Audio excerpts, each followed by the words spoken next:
Welcome to our fourth installment of the Keeping the Promise conversation series with candidates for California governor in the disability community. We are so delighted that you were all able to join us today. My name is Barry Jardini. I am the executive director of the California Disability Services Association, and I'm also co-chair of the Lanterman Coalition, which is hosting this important series. Just to again, establish who we are to make sure everyone knows. The Lanterman Coalition is a statewide elite alliance of more than 50 disability organizations working together to protect the civil rights of Californians with intellectual and developmental disabilities, their families, and the workforce that supports them. For decades, we've advocated to uphold the promise of the Lanterman Act, which, as many of you will know, is a landmark civil rights law that guarantees access to services and supports so that people with disabilities can live full lives in their communities here in California. The Keeping California's Promise series is a nonpartisan educational series designed to help voters better understand where candidates for governor stand on disability rights, services, and California's long-term commitment to our community. Each candidate is being asked the same questions with a focus on accountability, leadership, and the real-life impact of policy decisions, especially in a time of significant federal uncertainty. All candidates for governor have been invited to be part of this interview series, and scheduling is ongoing for future conversations. Please check the website, the lantermancoalition.org, to stay updated on future interviews. Today, we've got a great one, so we're so glad you're here with us. I am pleased now to welcome today's hosts who will be leading our conversation. Amy Westling is the Executive Director of the Association for Regional Center Agencies and a fellow Lanterman Coalition co-chair. She will be joined by Nicole Adler, a council member on the State Council on Developmental Disabilities. She's a human rights activist and an advocate and speaker. Amy and Nicole, thank you so much for being here. Please join me on screen to introduce yourselves and today's special guest.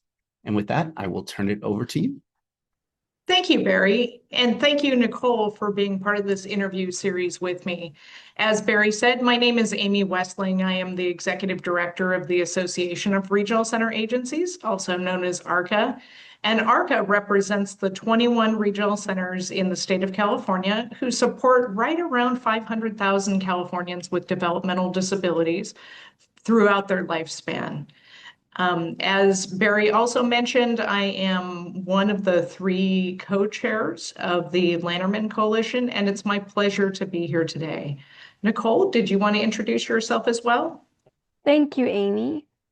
I'm very honored to be here today. Like many people here today, I've dedicated most of my adult life to public service and disability advocacy, including serving as the youngest governor appointed member on the State Council on Developmental Disabilities. I was appointed at the age of 19, right out of high school. I'm also a speaker, a human rights advocate, and I use my platform to promote inclusion, equality, and opportunity for people with disabilities. I truly believe our voices matter, and I'm grateful to be part of this important discussion about the future of California. Thanks, Nicole. And now we are pleased to welcome Tony Thurmond, candidate for governor and California's current state superintendent of public instruction. Superintendent Thurmond, feel free to join us on camera. Tony has served as California's chief public schools leader since 2019, overseeing the largest public education system in the nation. During his tenure, he has focused on expanding access to mental health services in schools, increasing funding and support for special education, and working to address staffing shortages that directly impact students with disabilities and their families. His administration has advanced efforts to strengthen inclusive education practices and to improve services for students with special needs across the state. Before serving as superintendent, Tony represented the East Bay in the California State Assembly, where he worked on issues related to education, equity, child welfare, and services for vulnerable communities, including serving as author of ABX21 in 2016, which infused considerable funding and led to important reforms in California's developmental services system. Throughout his career, he has emphasized opportunity, inclusion, and support for students and families facing systemic barriers, including working directly as a regional center service coordinator. He joins us today as part of Keeping California's Promise, our nonpartisan candidate interview series, to share his vision for Californians with disabilities and how he would protect and strengthen the promise of the Lanterman Act.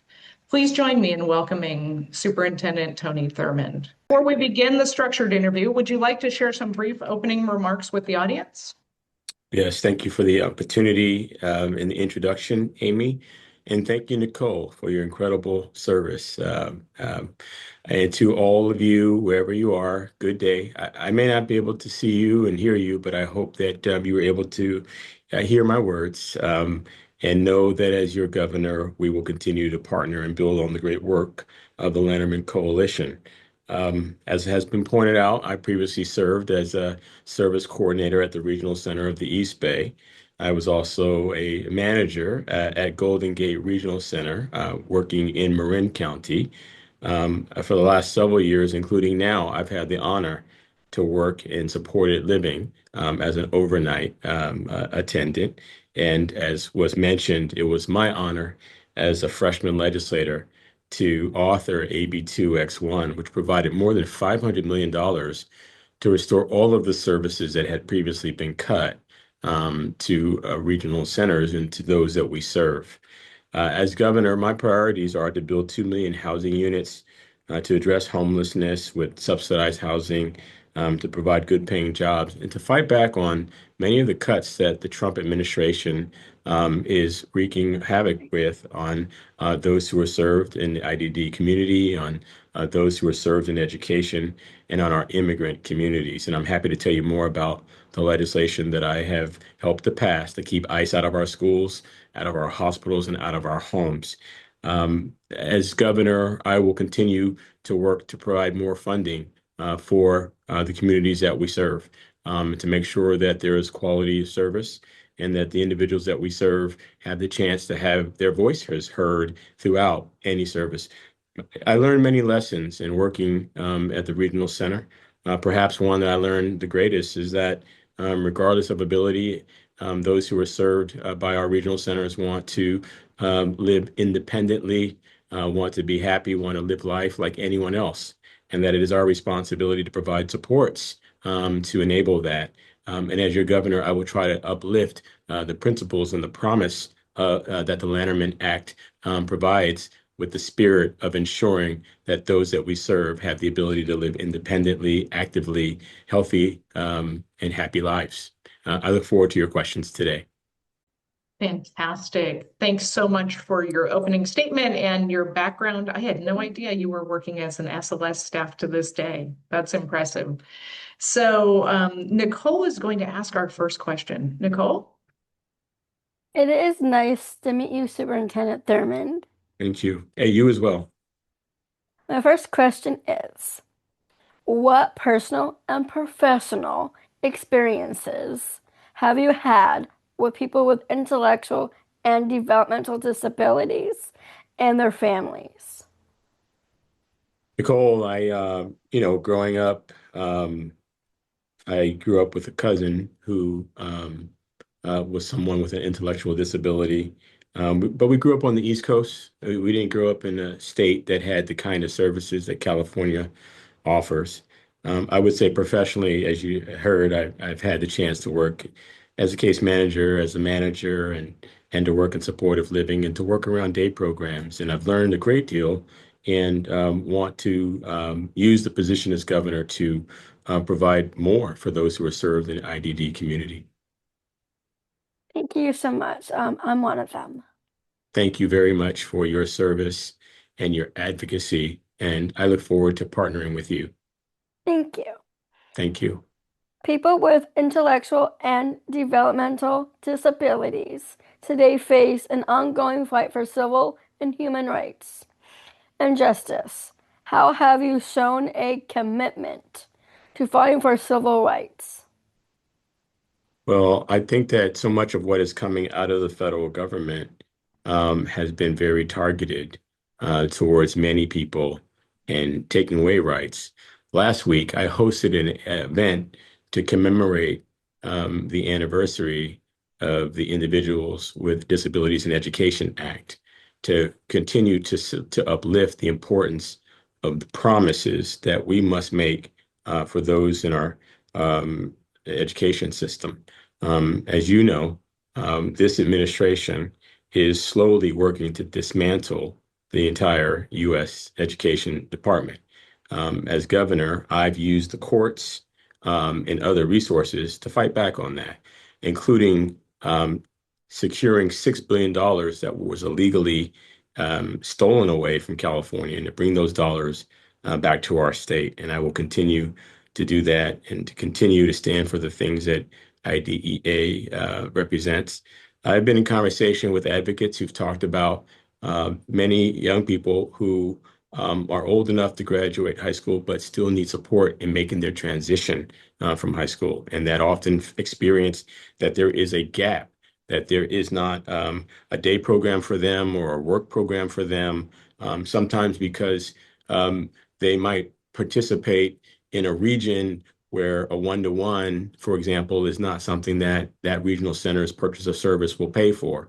And I've committed in my current role and as governor to continue to work through these challenges to make sure that human rights are protected, that civil rights are protected, that the services that Lanterman and IDEA promise are fully funded and fully supported. And those are the things that I hope to do as governor. Thank you for fighting for the disability community. Thank you for fighting for the disability community. That sounds like a very important work. Amy? Yes, thank you so much, Nicole. Superintendent, affordable housing is a statewide crisis, as you mentioned. However, people with developmental disabilities, most of whom have very limited incomes, are often underrepresented in talks about solutions. What do you think we should do about that? I do have a very specific list of housing programs I'd like to work on, but I'd like to start by sharing what I experienced by working in supported living. I observed that many that we serve struggle to be able to afford a place to live and to be able to enjoy the full independence that they deserve. There have been many individuals with whom I've had the pleasure to work with and serve who simply could not make it on their budget, whether that was using disability or other services or Social Security. They just found that the retail rental market was just that much higher than what their budget would allow them to pay. And so many times they had to double up or triple up on roommates, even live in communal settings, which is not what they wanted. And I recognize that we have to do more to provide affordable housing and to make it available to people of all abilities, but to be specifically sensitive to the needs of those who may have a developmental disability. I believe that we can do this because I'm working on a plan to build 2 million housing units all across the state by the year 2030. These would all be units of affordable housing. These would be units that are built on the surplus property that exists across school campuses in each of the 58 counties in this state. And I think that we can provide that affordable housing in the same way that for the last 5 years, I have been able to secure what's called the low-income housing tax credit of $500 million each year, so that we can use that money going forward to build apartments and complexes that will allow for some subsidized housing to provide those who live there the ability to live independently in their own place, to live how they choose to, and to be able to afford on their budget to rent there. I also believe that we have to support the American dream for anyone who wants to be on a path to home ownership, and we have to provide down payment assistance programs, and we have to support job training programs that pay real wages that allow those who want to be able to keep up in this high expensive market to be able to do that. That means creating opportunities in fields like biotech. And biotech is a field that is open to anyone of all abilities.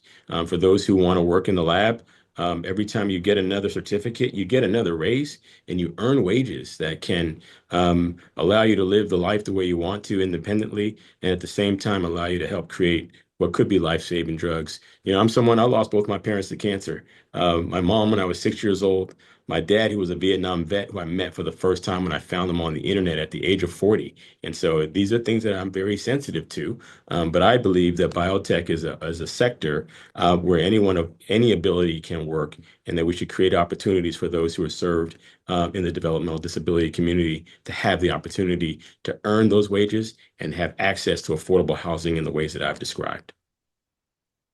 Thank you so much for weaving together your personal experience and your commitment not only to affordable housing, but to this community. Nicole, the next question is yours.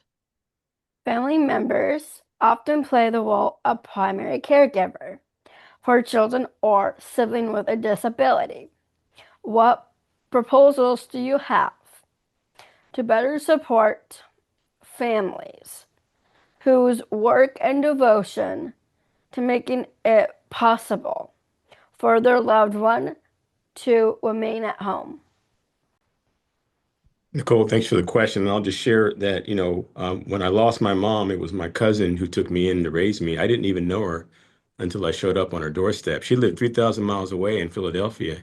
She took me and my 5-year-old brother in, and she raised us in a household where we often didn't have food to eat. So I grew up on free lunches, on food stamps, like the EBT card today, and a lot of donations of government cheese. My cousin now is well into her 80s, and I'm seeing where she needs help. And now I've become the caregiver for her and for her husband, who also helped to raise me. Nicole, one thing I noticed when I worked at the regional center, and even now as a supported living aide, what I've noticed is that many people who were served at the regional centers that I worked at, their parents were their primary caregivers. And as they got older, they struggled to care for their adult children. And so one of the things that I will do is, as governor, is create a pilot for a long-term care insurance that allows us to have the ability to care for our loved ones as they get older. And I will continue to work on supporting IHSS so that IHSS workers can earn more money so that they can have more stability in their ability to care for a loved one or to care for someone for whom they're being employed to work. And I think that we can create a pathway of those who will want to work either in IHSS or as a caregiver as a way to start for someone who wants to work in the healthcare profession. And I think that we can think about it. We have 6 million students in our state. We have 1 million high school age students. I believe that we can create internships and opportunities that allow California students to enter into the profession of being a caregiver. And they may choose for that as their career, but I think that they might also choose that as a place to start to get into nursing or occupational therapy or some other healthcare profession. And so, long story short, I think that we can create jobs that allow for more caregivers. I think that we can create supports for older family members who are caring for their children, that they will know that there will be supportive assistants who will help their children, but also just providing independent living skills training to make sure that those that we serve have the ability to learn what they might need to know. It's cooking, cleaning, maintaining an apartment, travel on public transportation, driving, whatever it is, relationship issues, you name it, so that they can live independently with some support as needed. Thank you so much. Thank you. Superintendent, the direct support professional workforce is the lifeblood of the IDD service community, as you know so well. Yet it is dangerously low in numbers. What are the ways through public policy, outside of those you've already mentioned, to promote, attract, and maintain people seeking to work in the field that, and in all honesty, it's a field that competes poorly within a larger labor market, impacted by other industries having wage floors such as fast food? Yeah, I think it's sad that, fast food pays better than some of these positions. I hope that everyone gets a chance to work for an incredible organization like the one that I get to work for. I only get to work a few hours on the overnight shift, but I've never worked for a more high quality organization. And I don't know if they're on today, but if they send me a text that it's okay to mention them, I would love to shout them out because it is a very well run organization and the staff are well supported. I think overall, most agencies struggle to keep pace because the high cost of living and the salaries don't always match up. And so I think we've got to do a better job of paying. And in that way, I think we need to have more revenue so that we can pay better wages. Many of you may have heard that I have said that I would help to pass a billionaire tax if elected, where those who are wealthy pay more. I don't think you can ask Californians to pay any more than we're already paying. But I think we need to tax the wealthy to have more revenue so that we can provide better compensation to those who work at IHSS or supported living or social work at a regional center or someone who is a caregiver in some other way. I think that we're at a gut check moment. And if we don't find a way to improve compensation and to provide great training, we will continue to see folks who cannot stay long. And that loss of knowledge has a deep impact on the field. And so I think that through a combination of more training and more revenue for better compensation, creating a pathway for individuals to say, if you want to enter into a different field in healthcare, that this could be a good start. And that we show you what that pathway is to end up in nursing or occupational therapy or running a nonprofit. And so my goal is to bring more revenue so that we can pay better and make the work more competitive with other service sectors. Thank you so much. And thank you for outlining the way in which we could both pay better, but also create career pathways for people who are dedicated to caring for this population and supporting them to live great lives in the community. The next question, people with developmental disabilities are ready, willing, and able to work in the community. Yet, despite California declaring employment as the top priority for this population, employment rates of people with IDD have remained relatively flat. How can the state support employment opportunities? And also, how can the state itself be a model employer for this population? I'd like to work closely with the Lanterman Coalition and with the Office of Vocational Rehabilitation to really be thoughtful about how we prepare our workforce for the jobs. Everyone calls them the jobs of tomorrow. I think of them as the jobs of today. And I believe that there are markets that are ready right now for those who might be served in the Lanterman Coalition. I mentioned, life sciences and biotech. I would also mention cybersecurity. There are other jobs in technology. And, quite frankly, many of these jobs are going unfilled. And I think it's incumbent on us to serve those in the Lanterman Coalition with the supports to be able to enter into these fields. And there should be good training. No one should ever be pushed into a job where you don't have good training and you don't have good supports. You don't have a good mentor. I mean, I worked with many career coaches who worked with me when I was at Golden Gate Regional Center or Regional Center of the East Bay. And I think these are good structures. And I think everyone is feeling the pinch right now. We have good jobs, but we have to make sure that we build structures. And I was impressed with some of the programs that I saw that some focus on college courses, some focus on additional vocational positions.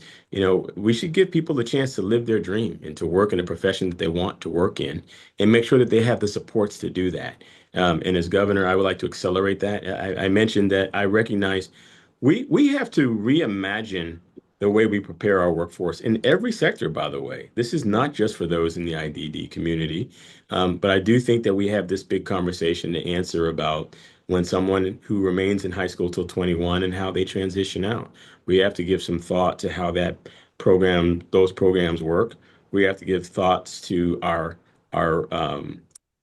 on-ramp programs and where people get training to enter into a profession.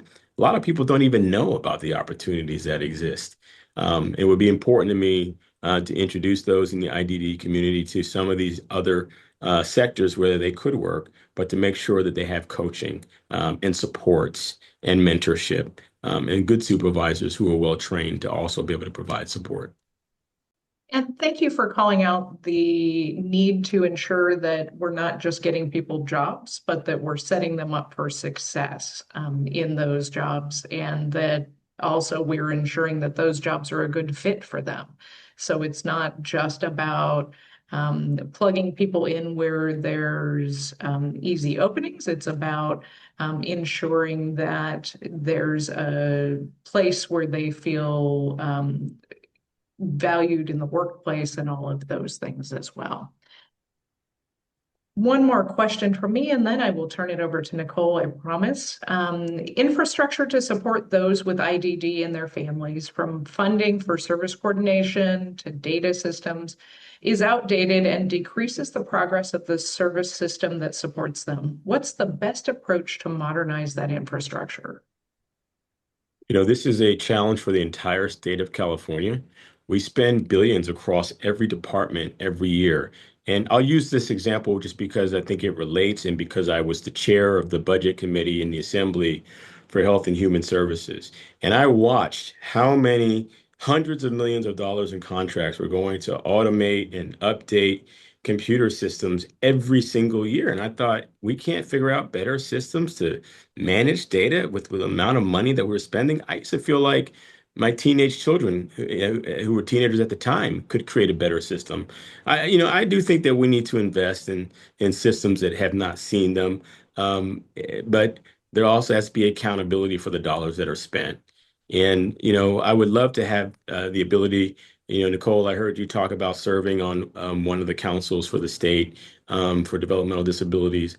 I would love to, I remember when I started at Regional Center of the East Bay, there were consumer councils that would sometimes give input on how we can do better. And I would love to get input from those that we serve. I would love to get input from those who work at regional centers and those who work at day programs and who work as partners on how we can create and update programs. I know that there are programs like Sandata that many people use for information, for like time management and tracking timesheets.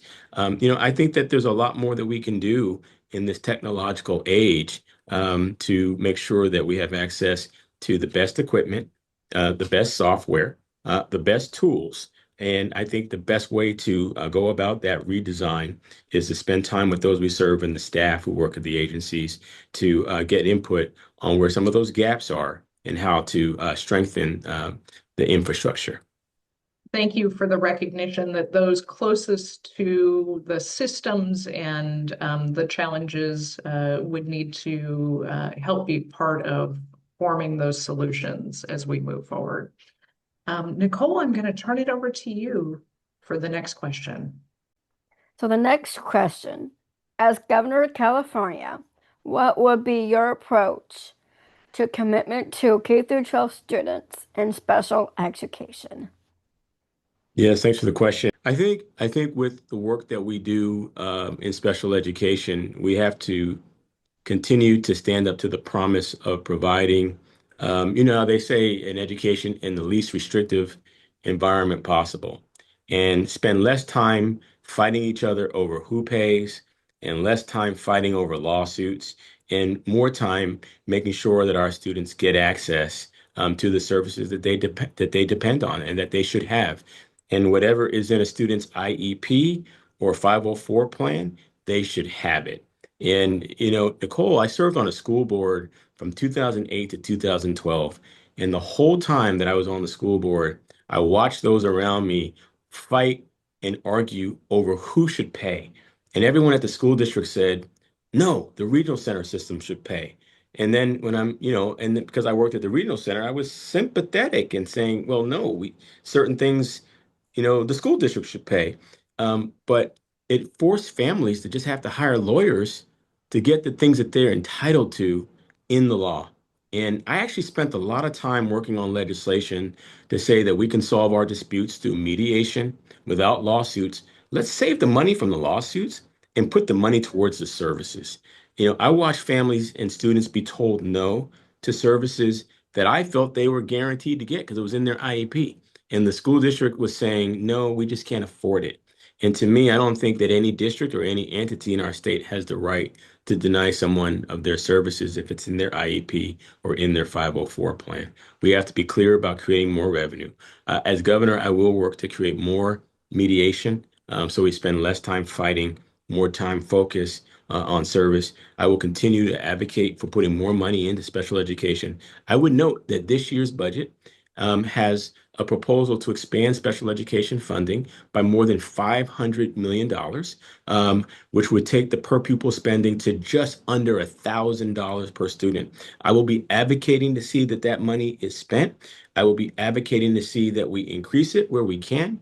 I will be advocating to see that we help to hire and train and support more special education staff, teachers, occupational therapists, psychologists, speech language pathologists, and others. These positions are all vacant at school districts. And so school districts are spending hundreds of millions of dollars on contracts because they cannot fill these positions. And oftentimes they're not receiving the quality that they would normally get if it was a person who was trained and worked permanently at the district. And so I'm committed to providing more funding for special education. I'm committed to providing the ability to recruit and retain more staff who work in special education. I'm committed to fighting to protect special education against the federal cuts so that the promise of IDEA continues to be met, and to make sure that we're listening to the voices of our students and our families so that families don't feel pushed aside. I would like to invite you, Nicole, and anyone else on the Zoom to come and visit the two schools that I have the honor, three schools that I have the honor to serve, at the two schools at the California School for the Deaf, and one school is the California School for the Blind, where we often have these very conversations about protecting special education needs of our students. And I would be honored to host you. You know, our California School for the Deaf in Fremont recently won the Academic Bowl. Our California School for the Deaf in Riverside, they're the three-time champion and three-time defending football champion team. They're demonstrating all the wonderful abilities that our students have, but they often get overlooked because of racism of some kind or autism, and I would love to invite you all to come and visit sometime, and maybe I can visit some places that you all would like to recommend. But I will be a champion as governor for making sure there's more money in the budget, we recruit more staff, and we listen to our families and parents. I'd love to go. Thank you so much. And thank you for the your heart for the people with disabilities. I really appreciate it a lot. Thank you, Nicole. And Superintendent, now I'm going to turn it back over to Barry Jardini for some additional questions that have come in from the audience. Thank you so much for participating today. It was really a pleasure to meet you by Zoom, Amy, and especially to meet you, Nicole. You're a really great advocate, and I know I can learn a lot from you, and I hope to have the opportunity to work closely with you going forward. I'd love to. Thank you so much. And you're a great interviewer. Thank you very much for today. Thanks. Well, Superintendent Thurmond, thank you for really the passion and clarity that you've been able to provide. And we've had a lot of folks in Q&A asking questions. I'm sorry that you're going to get the second tier sort of interviewer as I bring these questions to you. But I do think it's important that our community gets to ask a couple of questions. And one that you kind of touched on already, I think, in some of your answers around the workforce and around technology. And I want to blend a couple of questions that we got. One from a provider speaking about the staffing crises that we experience in our system are related to changing demographics in California and nationwide, particularly around the aging population. We also had a family member speak to their need to get more support with technology interventions. So do you have any ideas about updating service models to integrate technology and move away from more institutional models like ratios that drive the funding of rates and the development of services?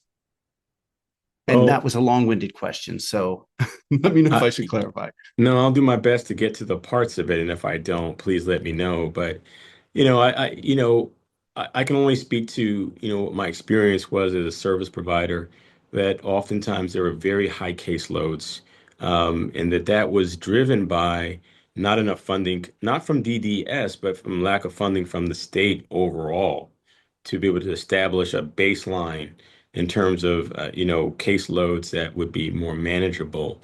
And the people who ask the questions are going to laugh when I tell them this.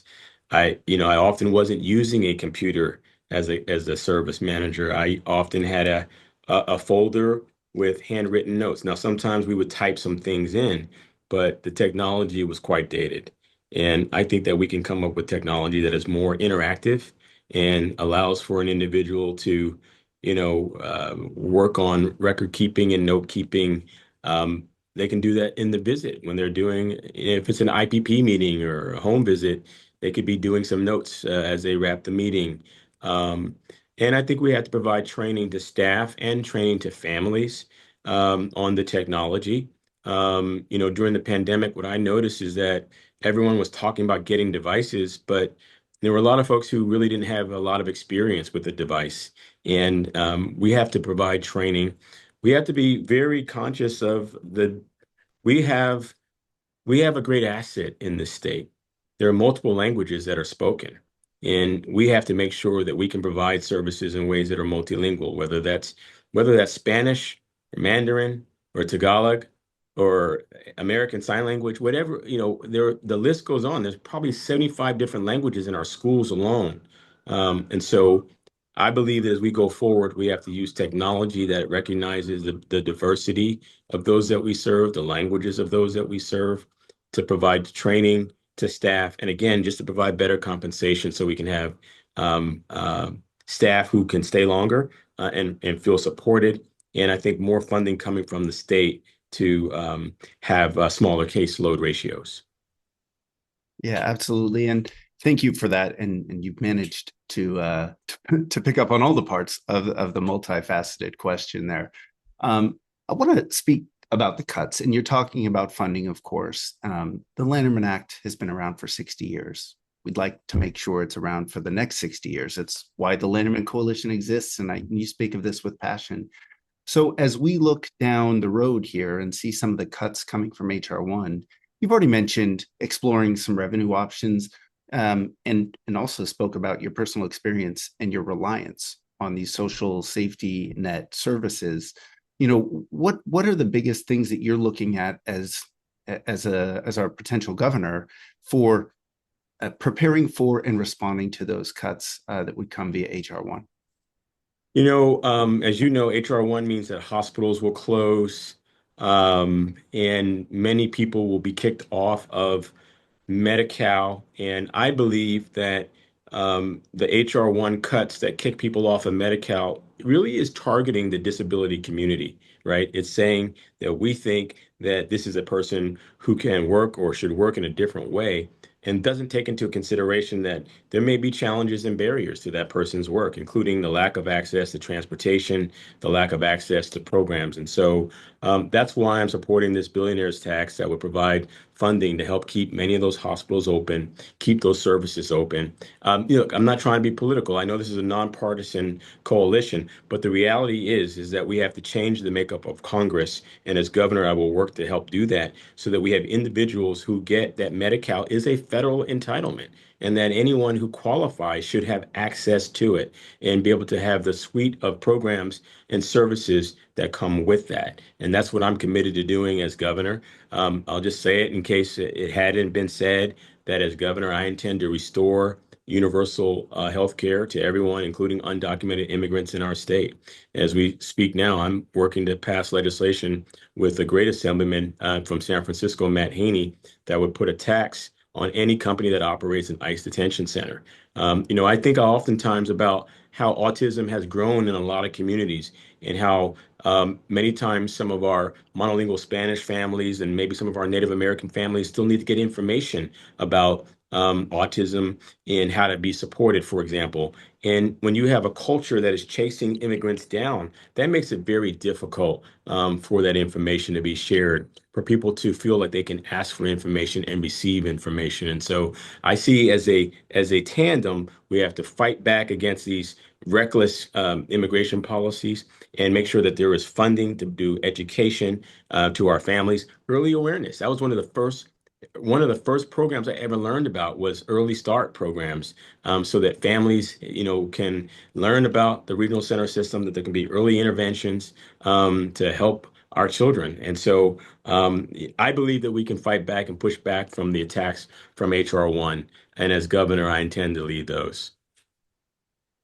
Very much appreciate that. And some of the themes that you touched on in that response have been reflected in the Q&A today. Some of that fear that families are facing, families of color in particular.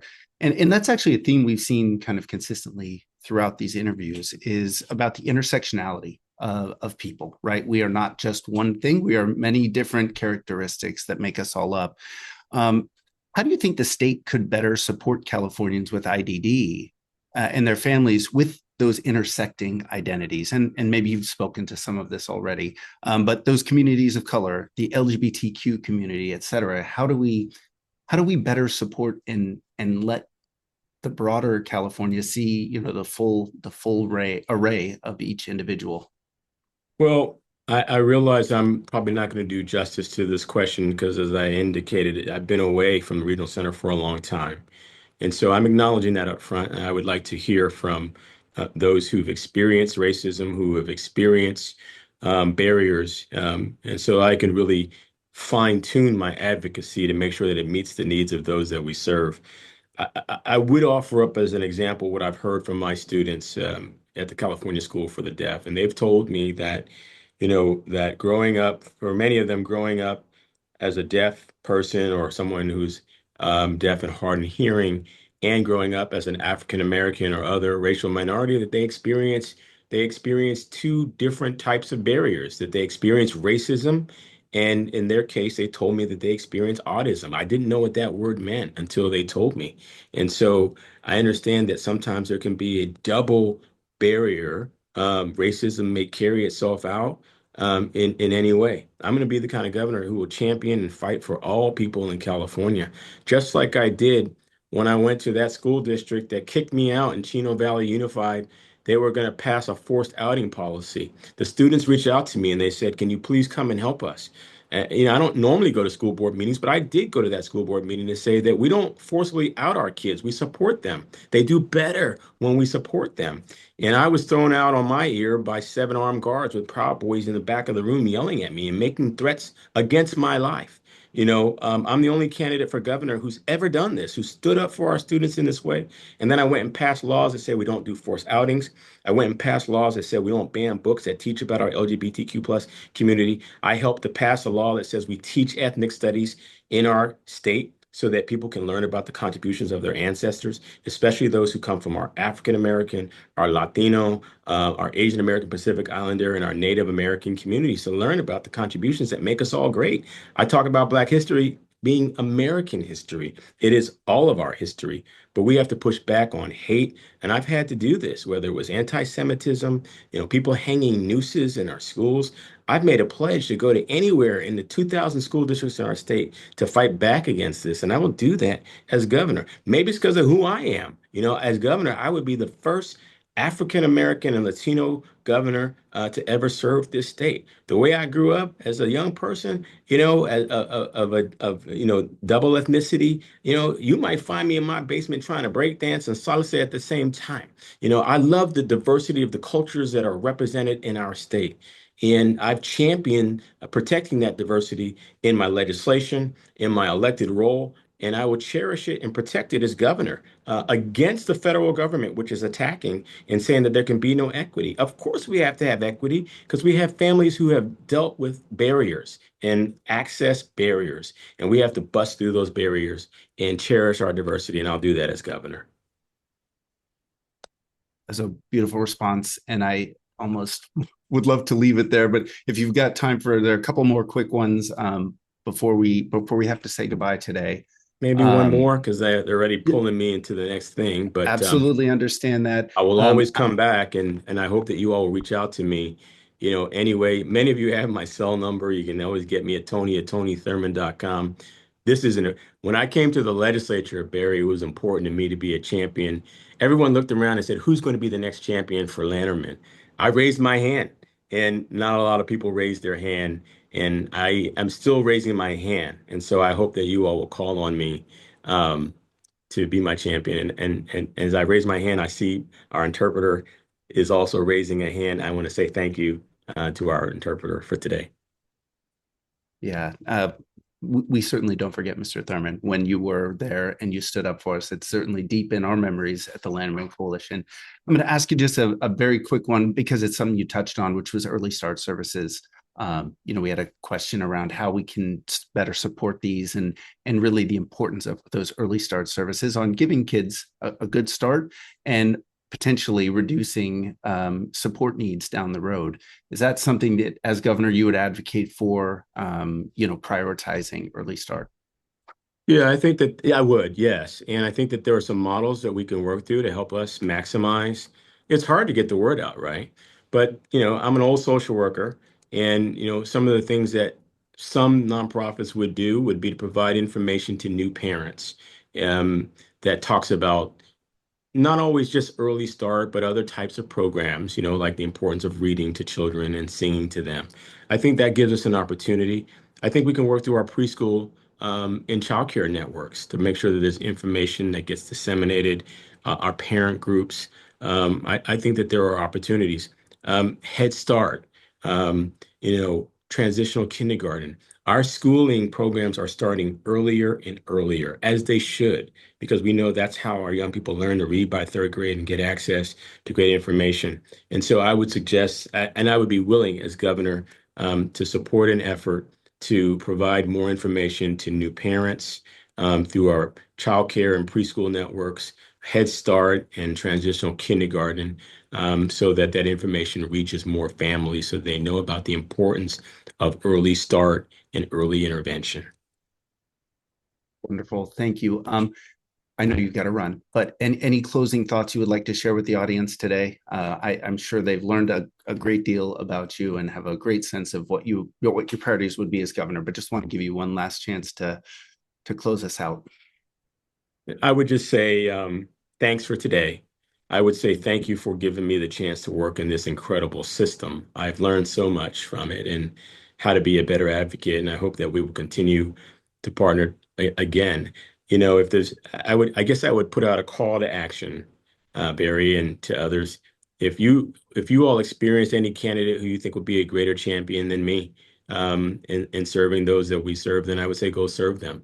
But while I know that you don't make any endorsement or any partisan activity, I would invite you all to help me not just become the next governor, but become the next governor who will be a champion for keeping the promise of Lanterman and for serving the people that we serve. Thank you for hearing me today and for the opportunity to be with you. Take care. Thank you so much, Superintendent Thurmond. Very Thank grateful you. for you, and thank you for your time. Thank you. And best Take of luck. care, everyone. Thank you. All right. Cheers.